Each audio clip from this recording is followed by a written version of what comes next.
का टॉपिक काफ़ी इंटरेस्टिंग होने वाला है, काफ़ी इंपॉर्टेंट होने वाला है आपके आईबीएस सीआईओ के पॉइंट ऑफ व्यू, राइट। इस टॉपिक को काफ़ी अच्छे से समझने की कोशिश करनी है आपको, और कैसे क्वेश्चंस बनेंगे वो सब हम लोग यहाँ पे देखेंगे इस टॉपिक के अंतर्गत। और इस टॉपिक को हम लोग बेसिकली 2 पार्ट्स में कन्वर्ट करेंगे, ठीक है। और अभी के सेशन में हम लोग शुरुआती दौर की बात करेंगे, उसके बाद एक और इसका सेशन होगा जो मंडे को होगा, उसमें हम लोग और डिटेल में जाएंगे इसके, ठीक है। हालांकि डिटेल में तो यहाँ भी चलेंगे, लेकिन ये इंपॉर्टेंट टॉपिक है, इस वजह से इससे रिलेटेड जितनी चीज़ें उन सब को हम लोग कवर कर लेंगे, राइट। अब समझते हैं नक्सलिज्म के बारे में और माओइज्म के बारे में। इससे रिलेटेड काफ़ी सारे क्वेश्चंस आपसे पूछे जा सकते हैं। बेसिकली आपसे डिफरेंस पूछा जा सकता है, कहाँ पे ओरिजिन हुआ, क्या क्या चीज़ें थी, किन सिचुएशंस में हुआ, ये सभी जो है बता सकते हैं, राइट। कादम्बनी सेठी वीकनेसेस में क्या लिखें? वीकनेसेस के लिए भी बताया ना मैंने आपको, आप अपने हिसाब से देखो ना आपके अंदर क्या वीकनेसेस है। अगर आपकी हैंड राइटिंग अच्छी नहीं है तो आप कह सकते हो I have no good, there is many weaknesses such as handwriting problem, my handwriting is not legible properly, handwriting से related problem है। कुछ आप ऐसे भी बोल सकते हो कि भाई sometimes I didn't express what I want to express, ठीक है। कभी कभी मैं कुछ और बोल जाता हूँ कुछ और बोलने की जगह।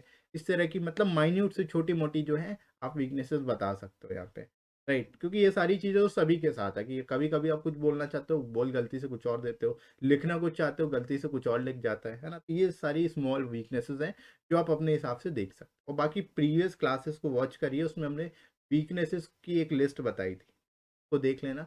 इसमें ट्रेट्स भी बताया था कि कौन कौन से आपके गुण हो सकते हैं जिनको आप एज अ ट्रेट बेसिकली या बेनिफिट के रूप में जो आपके को ट्रीट कर सकते हो, राइट। स्ट्रेंथ के रूप में आप ट्रीट कर सकते हो। क्लियर है?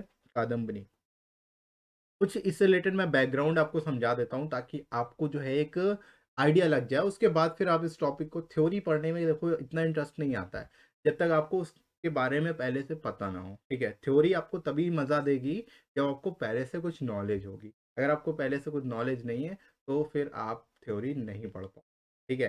फॉर एग्जाम्पल जैसे भगवत गीता है, अगर आपको कोई बुक उठा के दे दे कि इसको पढ़ो, हालांकि वो इंग्लिश हिंदी बाइलिंगुअल है, आपको किसी भी लैंग्वेज में दे दी जाए, लेकिन आपको इंटरेस्ट आएगा ही नहीं, आपको समझ में आएगा ही नहीं कि भाई हो क्या रहा है उसमें। लेकिन अगर आपको पहले कोई पूरी की पूरी भागवत गीता सुना दे, आपको आप उसको थोड़ा सा कनेक्ट कर पाओ और उसके बाद दोबारा जब आप पढ़ोगे ना तो आपको इंटरेस्ट आने लगे। It will be very interesting for all, right.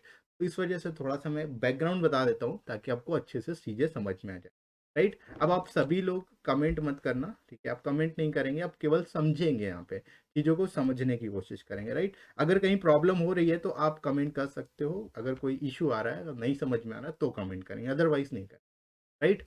तो शुरुआत होती है भाई नक्सलिज्म की। नक्सलिज्म, ठीक है। नक्सलिज्म क्यों ओरिजिन हुआ? देखो इसकी शुरुआत जो है 1967 में हुई, 1967 में, 1967 में जो है नक्सलिज्म की शुरुआत हो गई थी। और एक गांव था जिसको बोला जाता था नक्सलबाड़ी, नक्सलबाड़ी, ठीक है। नक्सलबाड़ी नाम का एक गांव हुआ करता था, कहाँ पर? वेस्ट बंगाल में, ठीक है। वेस्ट बंगाल दार्जिलिंग के पास ही है ये, ठीक है। तो 1967 में नक्सलबाड़ी नाम का एक गांव है, और ये बेसिकली जो है इसी गांव से जो है शुरुआत होती है नक्सलिज्म की। और ये जो नक्सल टर्म है ना, इसी गांव से मतलब इसके नाम से ही आया है। बात समझ में आ रही है यहाँ पे? तो हुआ क्या यहाँ पे सबसे बड़ी प्रॉब्लम क्या थी? वेस्ट बंगाल जो है एक बहुत ही मतलब उस समय पे 1967 के टाइम पे बहुत ही अंडर डेवलप्ड था, ठीक है। बहुत ज़्यादा यहाँ पे जो किसान वगैरह थे ना, जो किसान थे और जो नीचे कस्बे के लोग थे, उनका शोषण बहुत ज़्यादा होता। शोषण का मतलब उनको एक्सप्लॉइट किया जाता, they were exploit heavily, right, by the landlords, ठीक है। जो जमींदार वगैरह होते थे, बड़े बड़े जो पद पे लोग होते थे, वो इनका बहुत ज़्यादा शोषण करते, राइट। फॉर एग्जाम्पल जैसे किसी की कोई ज़मीन है, वो अपनी ज़मीन पे जबरदस्ती उसकी ज़मीन जो है अपने नाम लिखवा लेते थे, ठीक है। वो अपनी ज़मीन पे काम कर रहा है, खेती कर रहा है, लेकिन अनाज को जो जमींदार लोग होते थे वो उठा ले जाते थे, और जो कोई उनके रास्ते में आता तो उनको फिर मारते थे, ठीक है। दूसरों से पिटवाते थे। तो इस तरह की चीज़ें बहुत ज़्यादा थी यहाँ पे। तो इसी तरह से एक इंसिडेंट हुआ कि जब एक व्यक्ति है, उसकी खुद की ज़मीन थी, उसने खुद से ही जो है सारा उसमें क्या किया था, वो अपनी ज़मीन को बेसिकली जो है यहाँ पर अपने तरीके से जो है वो उसमें खेती कर रहा था। लेकिन क्या हुआ कि वहाँ के जो जमींदार लोग थे उनने उसको पिटवा दिया अननेसेसरी। तो ये जो इंसिडेंट है उसकी वजह से क्या हुआ कि वहाँ के लोग बहुत ज़्यादा क्या हुए, जितने भी जो साथ के लोग थे, ठीक है, वो ज़्यादा बहुत ज़्यादा इसकी वजह से क्या हुआ, प्रभावित हो गया कि भाई ये तो बहुत गलत किया इन्होंने, ये जो है बहुत खराब बात है। ठीक है, तो इस तरह की चीज़ें जो है होने लगी। तो इससे क्या हुआ कि इन लोगों के माइंड में एक आक्रोश आ गया कि भाई ये लोग तो हमारा एक्सप्लॉइटेशन ही करते चले जा रहे हैं, एक तरह से शोषण ही करते चले जा रहे हैं। और एक लिमिट होती है भाई, शोषण कोई सहेगा तो कहाँ तक सहेगा, एक लिमिट होगी, है ना। तो ये लोग क्या करते थे भाई, अब फसल ले जा रहे हैं, लोगों को जो है, जो निचले कस्बे के लोग हैं उनसे उनको मजदूर बना के काम कराते थे। ठीक है, और उनको एक तरह से बंधुआ मजदूर बना देते थे। ठीक है, तो उनको काम करते ही जाना है, उनसे बेसिकली उनको ना पैसे देते ना कुछ देते, काम करवाते रहते थे। इस तरह की चीजें होती थी जिससे बहुत ज्यादा अफेक्टेड हुए। तो यहाँ से क्या हुआ कि यहाँ से एक आक्रोश जन्म हुआ कि भाई अब इन लोगों से तो छुटकारा चाहिए। जितने भी ये हाई प्रोफाइल लोग हैं, जितने भी ज़्यादा ये जो ऊंचे कस्बे के लोग हैं, ये हमें जीने नहीं देंगे। इसका एक ही तरीका है कि इनको ख़त्म करो जड़ से। जब तक इनको ख़त्म नहीं करेंगे तब तक हम आगे नहीं बढ़ सकते। ठीक है, तो ये आइडियोलॉजी जो है डेवलप हुई यहाँ से। समझ में आ रहा है? तो यहाँ पे शुरुआत में जो लीड किया गया, इसको एक मूवमेंट तरह से बन गया। ये सभी छोटे अदर जो गांव है उनमें फैलता चला गया, धीरे धीरे कई जगह पे फैल गया। तो यहाँ पर जो है, जो मेन व्यक्ति थे वो चारू मजूमदार थे। ठीक है, चारू मजूमदार जो थे वो मेन व्यक्ति थे जो बेसिकली इस मूवमेंट को लीड करने लगे। ठीक है, तो यहाँ पे आपको बेसिकली ध्यान रखना है कि जो नक्सलिज्म है, नक्सलिज्म की शुरुआत कहाँ से हो रही है, 1967 से हो रही है। 1967 में नक्सलबारी एक गांव है जो वेस्ट बंगाल में दार्जिलिंग के पास है। यहाँ से ही जो है नक्सलबारी या नक्सलिज्म की शुरुआत हुई। और यहाँ पर इस मूवमेंट को लीड कौन कर रहा था, चारू मजूमदार कर रहे थे। चारू मजूमदार है, कानू सांग्याल है, कई लोग थे, अभी उनको हम लोग डिस्कस करेंगे। तो मेन जो व्यक्ति थे वो आपके चारू मजूमदार थे। राइट, अब इसकी शुरुआत तो हो गई थी, लेकिन इसको क्या किया गया, इसको 3 फेज में बेसिकली डिवाइड कर दिया गया। ठीक है, बाद में क्या हुआ, ये डिवाइड हो गया 3 फेज में। 3 फेज में क्या है, ये डिवाइड हो गया। तो इसका पहला फेज चला वो 1972 से 1980 के बीच में। ठीक है, पहला जो ये फर्स्ट फेज है, फर्स्ट फेज जो था वो 1972 से 1980 तक चला। इसमें क्या हुआ कि जो यहाँ पे चारू मजूमदार थे, इनकी डेथ हो चुकी थी। तो अब क्या है कि ये जो मूवमेंट ढीला पड़ने लगा। ठीक है, उस समय कम्युनिस्ट पार्टी भी थी, कम्युनिस्ट पार्टी काम कर रही थी। तो अब चारू मजूमदार नहीं थे लीड करने वाले, कोई लीडर प्रॉपर नहीं थे। तो इसकी वजह से यहाँ पे क्या हो गया, एक तरह से स्प्लिट हो गया। जो कम्युनिस्ट पार्टी थी, आप लोग ध्यान रखेंगे, कम्युनिस्ट पार्टी में स्प्लिट हो गया। कम्युनिस्ट पार्टी में क्या हो गया, स्प्लिट होने लगा। ठीक है, मतलब जो पार्टी है वो टूटने लगी, ब्रेक होने लगी। तो ये जो ब्रेक होने वाला सेक्शन था, इसको हम लोग फर्स्ट फेज के नाम से जानते हैं। राइट, समझ में आ रही है बात। इसके बाद आता है आपका सेकेंड फेज। जो सेकेंड फेज हुआ वो 1980 से शुरू हुआ और 1980 से 2004 तक चला ये। ठीक है, इसमें क्या हुआ कि जितने भी बड़े बड़े ग्रुप बने, ठीक है, ऐसी प्रॉब्लम और भी जगह पे थी, भारत के कई हिस्सों में थी इस तरह की प्रॉब्लम कि भाई जो निचले कस्बे के लोग थे उनको बहुत ज़्यादा एक्सप्लॉइट किया जा रहा था, उनका शोषण हो रहा था। तो वो लोग भी छोटे छोटे ग्रुप बनाने लगे कि भाई अगर हमारे क्षेत्र में ऐसा कुछ होता है तो हम पूरा सब लोग मिलकर उसको डील करेंगे। ठीक है, तो ऐसे छोटे छोटे ग्रुप क्या हो गए, फिर मर्ज होने लगे इस पार्टी में। ठीक है, तो यहाँ पे क्या हुआ कि जितने भी ग्रुप्स हैं वो कंबाइन हो गए, या फिर आप कह सकते हो मर्ज हो गए। तो जो स्मॉल ग्रुप्स थे,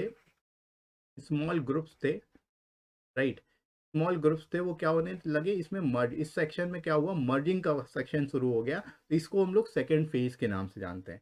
ठीक है, अब देखो शुरुआत कहाँ पे हुई, 1967 में शुरुआत हुई। 1967 में नक्सलबाड़ी वेस्ट बंगाल से चारू मजूमदार थे, उसको लीड कर रहे थे। फिर 1972 तक जो चारू मजूमदार हैं उनकी डेथ हो जाती है। तो उसके बाद फिर ये जो पार्टी है वो स्प्लिट होना शुरू हो जाती है, क्योंकि कोई नेतृत्व करने वाला सही व्यक्ति नहीं था।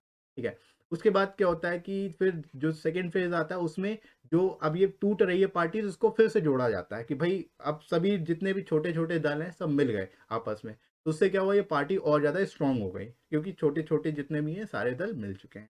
अब इसके बाद काम होता है, जो मेन काम के लिए पार्टी बनी थी, मेन काम क्या था भाई, वायलेंस करना। मेन काम तो वायलेंस है, क्योंकि जब तक ये इनकी आइडियोलॉजी ये थी कि जब तक बड़े लोगों को, जो हाई प्रोफाइल पर्सन है, जो हमें आगे नहीं बढ़ रहे हैं, उनको बढ़ने दे रहे हैं, उनको जब तक हम खत्म नहीं करेंगे तब तक हम आगे बढ़ ही नहीं सकते, है ना।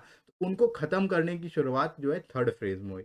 ये जो थर्ड फेज़ है ये 2004 से लेकर के प्रेज़ेंट तक है, मतलब अभी तक चल रहा है, राइट? अभी ये ख़त्म नहीं हुआ है। तो ये 3 फेज़ में बेसिकली था। तो यहाँ पे इस केस में क्या हुआ, ह्यूज वायलेंस हुआ, ह्यूज वायलेंस, ठीक है? तो ये 3 फेज़ थे बेसिकली नक्सलिज़्म के, जिनको आप यहाँ पे इलैबोरेट कर सकते हो, ठीक है? इनको आपको बेसिकली ध्यान रखना है, ये 3 फ्रेज़ इम्पोर्टेंट है। तो पूछा जा सकता है कि what are the which phrase it presently is in Naxalism, Naxalism का कौन-सा फ्रेज़ चल रहा है इस समय? तो आप ध्यान रखेंगे थर्ड फ्रेज़ चल रहा है, जो 2004 से लेकर के चल रहा है अभी तक, मतलब अभी खत्म नहीं हुआ है। समझ में आ रही है? अब नक्सलिज़्म और माओइज़्म से रिलेटेड कई चीज़ें पूछी जाती हैं। तो नक्सलिज़्म जो था, नक्सलाइट जो थे, उन्होंने आइडियोलॉजी को कॉपी किया था। आइडियोलॉजी जो थी, वो कॉपी की थी जो माओइज़्म में है। ठीक है, माओइज़्म में जो आइडियोलॉजी है, माओइज़्म की जो है एक जो आइडियोलॉजी है, उसको क्या किया था, उसको अडॉप्ट कर लिया था। कोई भी बड़े से बड़ा मूवमेंट हो, ठीक है, कोई भी मूवमेंट होता है, तो उसके पीछे कोई ना कोई सोर्स होता है कि भाई कुछ ही चीज़ किसी न किसी से प्रभावित होके ही तो उसने ये काम किया होगा। तो ये प्रभावित होने वाली जो आइडियोलॉजी है, वही माओइज़्म है। समझ में आ रहा है? अब माओइज़्म को भी हम लोग डिस्कस करेंगे। माओइज़्म जो है वो चाइना में ओरिजिनेट हुआ था, ठीक है? आप लोग ध्यान रख सकते हो। और चाइना में बेसिकली जो माओ ज़ेडोंग है, इन्होंने बेसिकली इस आइडियोलॉजी को ओरिजिन किया था। राइट? यहाँ तक आई होप कोई दिक्कत नहीं आ रही होगी आप लोगों को। मेन पर्पज़ यही था कि जो पावर है उसको अपने कंट्रोल में ले लो, ठीक है? इस आइडियोलॉजी का मेन मकसद यही था कि जो गवर्नमेंट है, गवर्नमेंट को ख़त्म कर दो और अपने हाथ में कंट्रोल ले लो, पूरी पावर अपने हाथ में होगी, हम गवर्नमेंट चलाएँगे, हम अपने लोगों को आगे बढ़ने देंगे। क्योंकि जब तक ये पावरफुल लोग होंगे, ये हमें आगे बढ़ने देंगे ही नहीं, है ना? तो ये मेन आइडियोलॉजी थी। फिर इसी तरह ये जो मूवमेंट शुरुआत तो हालाँकि वेस्ट बंगाल से हुआ था, इसके बाद जो है कई सारे क्षेत्रों में फैलता चला गया, ठीक है? जैसे कि तेलंगाना जो है आपका, तेलंगाना में फैला, इसके बाद आंध्र प्रदेश में फैला, इसी तरह से आपका जो है कई राज्यों में गया, जैसे उड़ीसा में गया, इसी के बाद जो है छत्तीसगढ़ में और फिर बिहार में, इस तरह से कई राज्यों में जो फैलता चला गया, है ना? अब जो है आपको पता है नक्सलिज्म एक बड़ा इश्यू बन चुका है, लेकिन हालाँकि इसको सप्रेस करने के लिए गवर्नमेंट ने कई सारी चीज़ें निकाली भी हैं, कि कैसे इसको सप्रेस किया जाएगा। ठीक है, तो यहाँ तक आपको बेसिक ओवरव्यू समझ में आ गया होगा कि क्या चीज़ें हैं, क्यों हैं? और पर्पस देखो, यहाँ पे ओरिजिन का सबसे बड़ा पर्पस यही था कि डेवलपमेंट नहीं हो रहा था, गवर्नमेंट इग्नोर कर रही थी बेसिकली। जो लोग थे, जो नक्सलबाड़ी में और जो छोटे कस्बे के लोग थे, उनको इग्नोर किया जा रहा था। अंडर डेवलपमेंट के कारण, इग्नोरेंस के कारण उनसे उनकी जो रिसोर्सेज़ थे वो छीने जा रहे थे, क्योंकि ये जो नक्सलिज़्म ओरिजिनेट कहाँ हो रहा है, वो बेसिकली उसी जगह पे हो रहा है जहाँ पे ट्राइबल पीपल रहते हैं, ठीक है? जो जनजाति वाले लोग रहते हैं।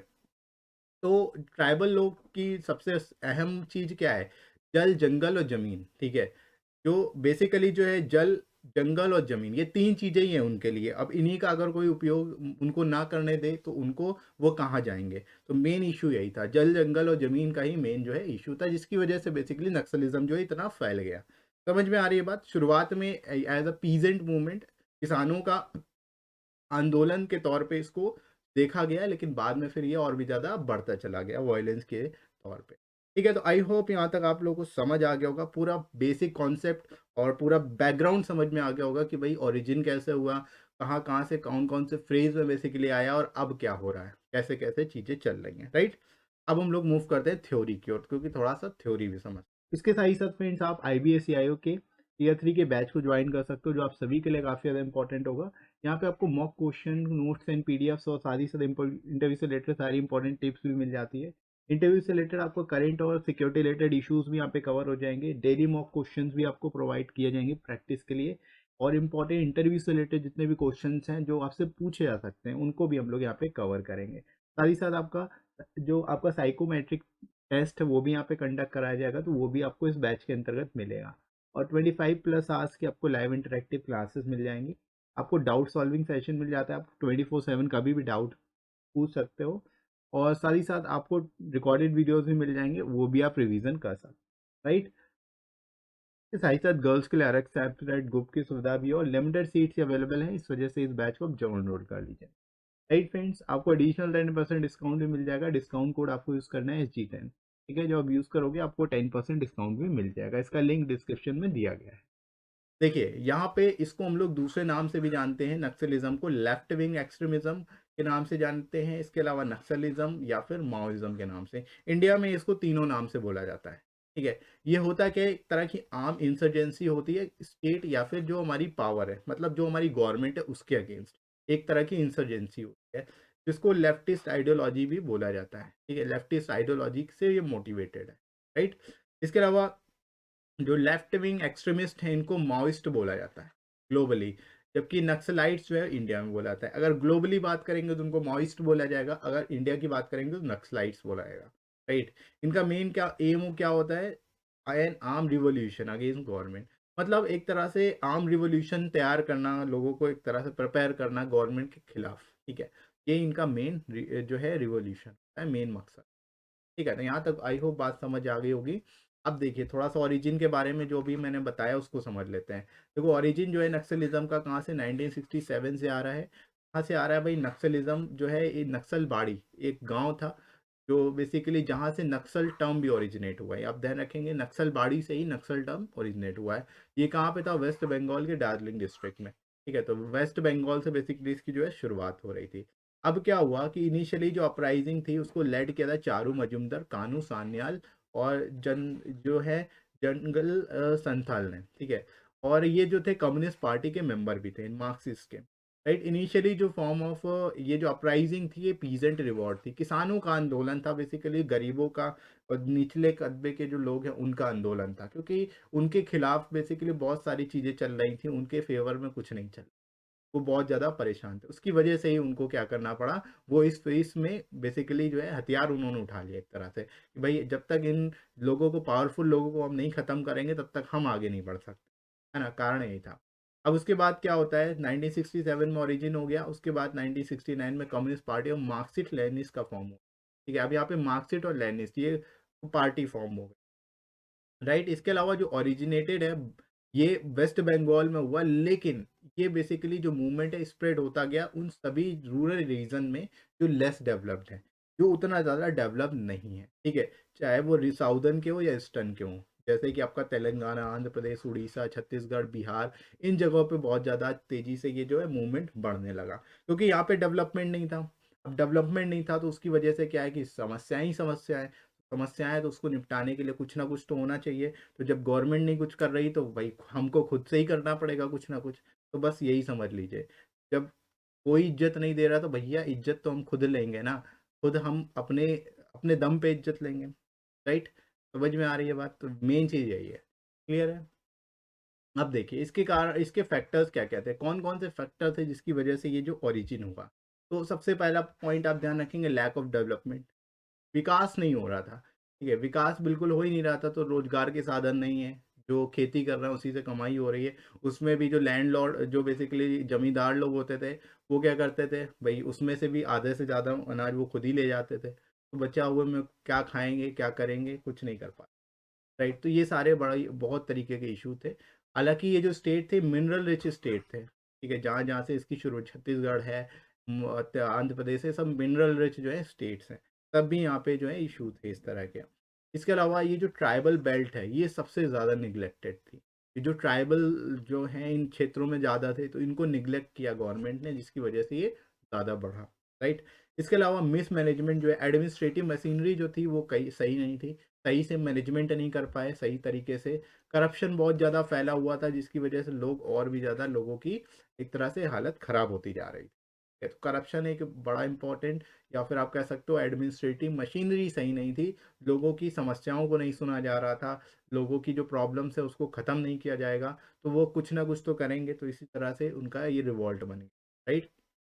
इसके अलावा एलिनेशन एंड सोशल एक्सक्लूजन, जो लार्ज ग्रुप ऑफ पीपल हैं, मतलब जो लोग डेवलप्ड हैं या जो संपन्न थे वो इन लोगों को छोड़ के चले गए। ठीक है, तो ये एक तरह से डिस्कनेक्ट हो गए गवर्नमेंट के साथ, मतलब वे वहीं रह गए, बाकी जो जो समृद्ध होते जा रहे हैं वहाँ से हटते जा रहे हैं जगह से। तो ये सोशल एक्सक्लूजन जो है, एलिनेशन है, इसकी वजह से क्या हुआ, ये एक तरह की फीलिंग ऑफ डिसकनेक्ट इनके मन में, की वजह से जो है ये गवर्नमेंट के ही खिलाफ हो गए, राइट। इसके अलावा जो मेन इशू है जल, जंगल और ज़मीन, जल जंगल ज़मीन, जो बेसिकली ऐसे ट्राइबल लोग हैं उनके लिए तो भाई जल जंगल ज़मीन यही तीन चीज़ें हैं, उनको और कुछ नहीं चाहिए। अब यही जो है सेंटर ऑफ रिवॉल्ट बन गया, क्योंकि उनसे यही, इन्हीं चीज़ों का जो है एक्सप्लॉइटेशन शुरू हो गया। जो मिनरल रिच लैंड थी वही उनसे छीनी जाने लगी गवर्नमेंट के द्वारा, और जो अदर लैंडलॉर्ड्स है वो लोग हैं। अब जब उनके पास लैंड ही नहीं होगी तो वो खेती नहीं कर पाएंगे, खेती नहीं कर पाएंगे तो उनके पास रोजगार के साधन नहीं होंगे, खाएंगे क्या, अपने परिवार को क्या खिलाए। ये सारे मेन फैक्टर्स थे जिनको आप यहाँ पे बता सकते। आई होप यहाँ तक आप लोग को बढ़िया से समझ में आ रहा होगा कि बेसिक फैक्टर्स क्या थे। ये आपसे पूछा जा सकता है कि what are the factors responsible for uprising of this revolt. ठीक है, ये रिवॉल्ट क्यों इतना बढ़ा, क्यों इतना ज़्यादा हाई पीक पे पहुंच गया, कारण क्या क्या थे, ये सारे कारण। राइट, अब इससे रिलेटेड कुछ फैक्ट्स जो है आप ध्यान रख सकते हो, जैसे ये फॉलो करते हैं एक्सट्रीम वायलेंस में, साथ ही साथ ये इनोसेंट पीपल अगर इनके रास्ते में आएंगे तो उनको भी वो ख़त्म कर देंगे। ठीक है, तो यहाँ पर मेनली जो है आप कह सकते हो यहाँ पे वायलेंस बहुत ज़्यादा है। ठीक है, जो ये आइडियोलॉजी है नक्सलिज्म की, इसमें वायलेंस को बहुत ज़्यादा अधिकता दी गई है, मतलब खूब वायलेंस करो। इसके अलावा ये जो ग्रुप्स हैं ये पार्लियामेंट्री पॉलिटिक्स में भी इन्वॉल्व हैं। ठीक है, अंडरग्राउंड कैडर में बहुत से ऐसे लोग हैं जो कि पार्लियामेंट्री पॉलिटिक्स में भी इन्वॉल्व। राइट, इसके अलावा कुछ एग्जांपल जैसे कम्युनिस्ट पार्टी ऑफ इंडिया, लैक्सिन Leninist liberation and communist party of India, Marxist Leninist और जनशक्ति, ये सभी जो है मेन जो है एग्जांपल है इन ग्रुप्स के जो बेसिकली इस काम कर रहे हैं। राइट, और ड्यूरिंग द अर्ली मोमेंट जो शुरुआत में था, इसको जो है इस टाइम पे ये बो एंड एरो का यूज़ करते थे क्योंकि डेवलपमेंट इतना था नहीं, फायर आर्म्स का यूज़ करने लगे बाद में। बट नाउ अब वो उतना ज़्यादा पावरफुल हो चुके हैं कि उनके पास सोफिस्टिकेटेड वेपन्स भी हैं, मतलब हर तरह के उनके पास रॉकेट लॉन्चर हैं, एके और राइफल्स हैं, मतलब फुल जो डिफेंस सिस्टम हमारे पास है वो सारा उनके पास। तो सब कुछ जो है एक तरह से फुली मैनेज और कोऑर्डिनेटेड है। राइट, तो वॉयलेंस के लिए भी हथियारों की ज़रूरत है, आर्म्स एंड एम्यूनिशन की ज़रूरत है, वो सब उनके पास सफिशेंट है। राइट, तो ये सारे जो है चीज़ें आप ध्यान रखें, यहाँ पे सोफिस्टिकेटेड वेपन्स का यूज़ करते हैं। राइट, इसके अलावा जो कॉमन थीम है वो एंटी गवर्नमेंट है, मतलब गवर्नमेंट को हटा दो, गवर्नमेंट को ख़त्म कर लो, और एक तरह से वायलेंट मास स्ट्रगल। वायलेंट मास स्ट्रगल मतलब जो लोग हैं उनको अपने से जोड़ते जाओ और फिर गवर्नमेंट को उखाड़ फेंको। ठीक है, सरकार को हटा दो, बिल्कुल से खुद की ही सरकार बना दो, ये मेन मुद्दा है। राइट, इसके अलावा इनको जो सपोर्ट है वो बेसिकली मार्जिनलाइज पीपल से ज़्यादा मिलता है, कह सकते हो आप, है ना। वो एक तरह से ये देखते हैं कि वो कौन सा ऐसा क्षेत्र है जहाँ पे सबसे ज़्यादा जो है अंडर डेवलपमेंट है, जहाँ पे लोगों को कुछ नहीं मिल रहा, तो वो खुद ही जाके वहाँ पे क्या है डेवलपमेंट करने की कोशिश करते हैं। देख सचिन कह रहे हैं नक्सलाइट के पास वेपन कहाँ से आया। भाई नक्सलाइट्स जो है मैंने बताया ना, यहाँ पे जो लोग हैं वो हाई प्रोफाइल लोग भी इंक्लूडेड हैं यहाँ पे।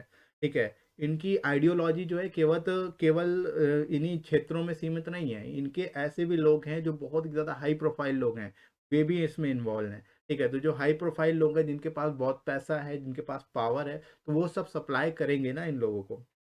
समझ में आ रही है बात, जो हाई प्रोफाइल पीपल हैं, जो इंटेलेक्चुअल पीपल हैं, वो भी इस आइडियोलॉजी में इन्वॉल्व होते हैं। राइट,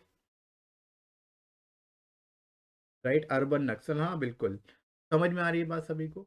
तो एक तरह से जो मार्जिनलाइज पीपल है इनको ये क्या करते हैं, उनके कॉज और उनको ही प्रोजेक्ट करके जो है एक तरह से उनकी समस्याओं को ख़त्म करने की कोशिश करते हैं, और फिर जो है वो उसी में चले जाते हैं। राइट, इसके अलावा जो डेंजरस एक तरह से ग्रुप्स हैं, जो सबसे ज़्यादा जो डेंजरस है वो आप ध्यान रखिएगा, communist party of India Maoist, CPIM। ठीक है, जिसको CPI communist party of India Maoist बोलते हैं। राइट, इसके अलावा जो माओइस्ट है अपनी आइडियोलॉजी जो है माओइज्म से ला लेके आ रहे हैं, जिसको एक तरह से शुरुआत किया था माओ जेडोंग ने। ठीक है, माओ जेडोंग जो चाइना से हैं, इन्होंने शुरुआत की थी। तो जो आइडियोलॉजी है माओइस्ट की वो माओइज्म जो से ही आ रही है। ठीक है, जो नक्सलाइट्स वो भी अपनी आइडियोलॉजी जो है यहीं से लेके आ। राइट, क्लियर हो रहा है। डोनेशन, देखो ये सारी चीज़ें जो हैं वो एक तरह से वो घुमा फिरा के चीज़ें जो हैं उनको मिल जाती हैं, चाहे वो डोनेशन के फॉर्म में हो, चाहे किसी भी फॉर्म में हो, क्योंकि हाई प्रोफाइल लोग, बड़े बड़े पॉलिटिशियंस और बहुत ही ज़्यादा बिजनेस टाइकून टाइप के लोग हैं, वो भी इसमें इन्वॉल्व हैं कहीं ना कहीं। राइट, तो अब वे सभी तो कहीं ना कहीं से चीज़ों को बेसिकली मैनेज कराएंगे ही उनके लिए, क्योंकि उनका एक पर्टिकुलर ग्रुप काम कर रहा है। राइट, तो इस वजह से आप ये कह सकते हो जो हाई प्रोफाइल पीपल हैं वो ही इनकी हेल्प करते हैं, उनको आर्म्स वगैरह और दूसरी चीज़ों में दिलाते हैं। राइट, क्लियर है। उसके बाद देखो ये कैसे काम करते हैं, मोडस ऑपरेंडी क्या है इनका, हाउ दे वर्क, वर्क करने का तरीका क्या है। तो नक्सलाइट जो है वो बेसिकली आर्म वायलेंस पे विश्वास करते हैं। ठीक है, और उनके रास्ते में कोई भी आता है, चाहे वो एनिमी हो, वो मर्डर कर सकते हैं, एब्डक्शन, एक्सटॉर्शंस, सब कुछ कर सकते हैं, मतलब किसी भी तरह से अगर उनके रास्ते में कुछ भी कोई भी किसी भी तरह की बाधा आ रही है तो उसको वो सॉल्व करने की कोशिश करेंगे, किसी भी हद तक चले जाएंगे, राइट। इसके अलावा जो इश्यूज हैं, corporate exploitation, human rights violation, tribal disarmament, यही सारे जो इशू हैं ये इनके मेन मुद्दे हैं, ठीक है। मतलब कॉर्पोरेट एक्सप्लॉयटेशन की बड़ी बड़ी कंपनियां जो हैं वो जंगलों को हथिया रही हैं, वहाँ से मिनरल निकालने के चक्कर में वहाँ की लैंड को ख़राब कर रही हैं या वहाँ को बिल्कुल बंजर कर दे रही हैं, पूरा एक्सप्लॉयटेशन कर रही हैं। इस तरह की चीज़ें जो हैं मेन इनके इश्यूज, राइट। इसके अलावा जो ट्राइबल पॉपुलेशन है ये उनका सपोर्ट इनको मिलता है, राइट। जिसकी वजह जिसको फिर वो उन लोगों को डिलीवर्स भी करते हैं भाई, वो अपने हिसाब से उनको जो है देते हैं सिचुएशन, जो भी उनकी हेल्प कर सकते हैं, राइट। और जहाँ पे अथॉरिटीज यानी जो गवर्नमेंट है उनको सपोर्ट नहीं कर पाती, वहाँ पे ये लोग उनको सपोर्ट करते हैं, तभी ये इनके अंडर में आ जाते हैं या उनके कंट्रोल में इन्फ्लुएंस में आ जाते हैं, राइट। इसके अलावा जो नक्सल हैं वो आइडियोलॉजी उनकी वायलेंस और गोरेला वॉरफेयर है, छुप के वॉर करना या फिर वायलेंस के थ्रू अपना काम निकलवाना, ताकि वो सोशियो इकोनॉमिक और पॉलिटिकल जो है गोल्स को अपने अचीव कर सकें, राइट। तो मोडस ऑपरेंडी समझ आ गया। अब देखो नक्सलिज्म और माओइज्म में आपसे पूछा जाएगा डिफरेंस क्या होता है, तो मेन डिफरेंस क्या होता है, आइडियोलॉजी का डिफरेंस होता है और प्लेस का डिफरेंस होता है। कि माओइज्म जो है एक आइडियोलॉजी है जिसको माओ जेडोंग ने डेवलप किया था, ये चाइना में डेवलप हुई थी, ठीक है। डेवलप कहाँ पे हुई थी, चाइना में। जबकि और जो नक्सलिज्म है वो ओरिजिनेट कहाँ हुआ है, इंडिया में हुआ है, राइट। तो यहाँ पे पहला डिफरेंस आप ये बता सकते हो कि this ideology is given by Mao Zedong which is in China, ठीक है। इन चाइना में जो है इसकी शुरुआत हो गई थी।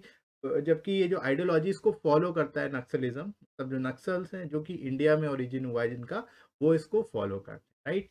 ये जो डॉक्ट्रिन है ये किस पे फोकस करती है, कैप्चर स्टेट पावर, मतलब गवर्नमेंट को ही अपने कंट्रोल में कर लो, खुद ही गवर्नमेंट बन जाओ, right. Through combination of arm insurgency, mass mobilization, strategic alliances, जो भी तरीके हैं सारे तरीके अपना देती है और जिससे जो गवर्नमेंट है उनके कंट्रोल में आ जाए, उसके लिए वो कुछ भी कर सकते हैं, राइट।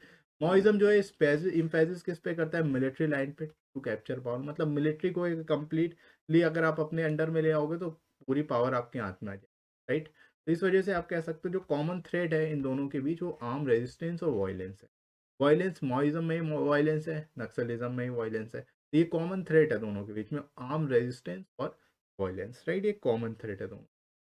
इसके अलावा जो नक्सलिज्म है revolt of pleasant workers and tribals का था अगेंस्ट सेंचुरीज ऑफ ऑपरेशन, मतलब उनको जो दबाया गया है, उनका जो एक्सप्लॉइटेशन किया गया उसके अगेंस्ट था। लेकिन बाद में जो है ये फिर इसको मेन स्ट्रीम जो है इस सेक्शन में मिल गई, क्योंकि काफी समय के बाद तक भी उसको जो है उन इश्यूज को सॉल्व नहीं किया, right. It was against the inequality, poverty, lack of development and social inequality, ठीक है। Social inequality, lack of development, poverty, ये सारे ही मेन इशू हैं जिसकी वजह से जो ये इशू इतना ज़्यादा बढ़ गया, राइट। आई होप आपको समझ में आ रहा होगा नक्सलिज्म को किस तरह से आप डिस्टिंग्विश करोगे, ठीक है। मेन डिफरेंस आप यही कह सकते हो कि मेन डिफरेंस यही है कि जो ओरिजिन का है, ओरिजिन जो है माओइज्म का चाइना में हो रहा है, नक्सलिज्म का इंडिया में हो रहा है। नक्सलाइट जो है वो आइडियोलॉजी जो है वो माओइज्म को कॉपी करते हैं या एक तरह से सपोर्ट करते हैं, है ना। ये आप यहाँ पे बता सकते हो, बाकी चार सारी चीज़ें आप यहाँ पे डिस्टिंग्विश कर सकते हो अपने हिसाब, राइट। तो आई होप यहाँ तक चीज़ें समझ में आ गई होंगी आप लोगों के।